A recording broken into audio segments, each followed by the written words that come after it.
খেলা ভাঙার খেলা এই দমদমে হবে এবং তার জন্য বহু উদ্বাস্তু আন্দোলনের মাটি, শ্রমিক আন্দোলনের লড়াইয়ের মাটি, ছাত্র আন্দোলনের লড়াইয়ের মাটি দমদম প্রস্তুত। আমরা এই খেলা ভাঙার খেলা করবই এবং আমরা জিতবই। নিশ্চয়ই দেখুন, গণতন্ত্রে তো মানুষই শেষ কথা বলে। ওই যে ঈশ্বরী পাটনির যে কবিতাটা রয়েছে না, মানুষই দেবতা বরে তাহারই কৃপার পরে করে দেব মহিমা নির্ভর। মানুষ যদি চায় আমরা আবার ফিরে আসবো এবং মানুষেরা চাইছে, কারণ মানুষ এই 15 বছর ধরে এই শাসকের অত্যাচারে বীতশ্রদ্ধ, বিধ্বস্ত, একটার পর একটা দুর্নীতিতে নিমজ্জিত।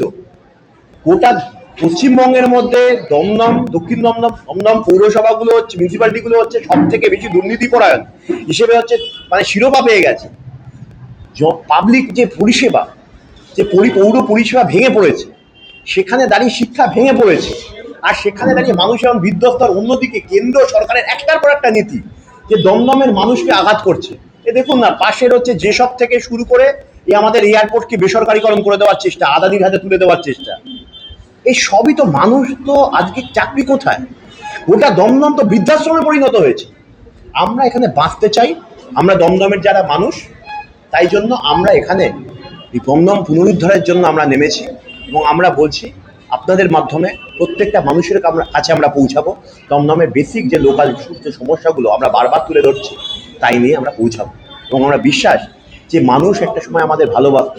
কারণ এই দমদমে যে ধাঁচা রয়েছে, আমাদের যে একটা ঐতিহাসিকভাবে আমাদের যে ধাঁচা রয়েছে, যে মানুষের দেখুন প্রত্যেকটা আন্দোলনে এক পুরুষ দু পুরুষ আগে আপনারা দেখবেন যারা আমাদেরকে সঙ্গে একসাথে মিছিলে হেঁটেছেন, আমরা তাদের সকলের কাছে আমরা পৌঁছাবো, সকলের কাছে এই বার্তা নিয়ে পৌঁছাবো যে আমরা এই দমদমকে এবার পুনরুদ্ধার করবই। তার কারণ স্বচ্ছ দমদম গড়তে বামপন্থীদের ছাড়া আর কোনো বিকল্প নেই।